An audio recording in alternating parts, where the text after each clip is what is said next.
മതസൗഹാർദ്ദം എന്നൊക്കെ പറയുമ്പോൾ എന്തൊക്കെ പ്രശ്നം പോലെയൊക്കെ പല സ്ഥലങ്ങളിൽ ഞാൻ കമന്റുകളൊക്കെ ഉണ്ട്. പക്ഷേ അങ്ങനെയൊന്നും ഞങ്ങൾക്ക് അറിയത്തില്ലാത്ത കാലഘട്ടത്തിൽ ജീവിച്ച മനുഷ്യന്മാരാണ് ഞങ്ങൾ.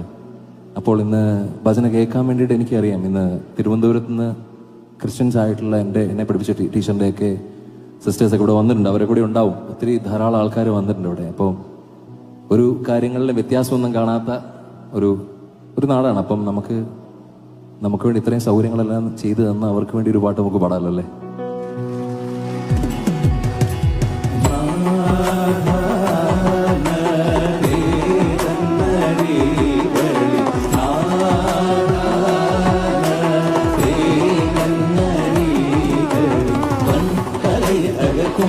ഇഴച്ചു നടക്കുന്നവന്റെ മൊഴികൾ പഴയ തകർക്കും ഇഴച്ചു നടക്കുന്നവൻ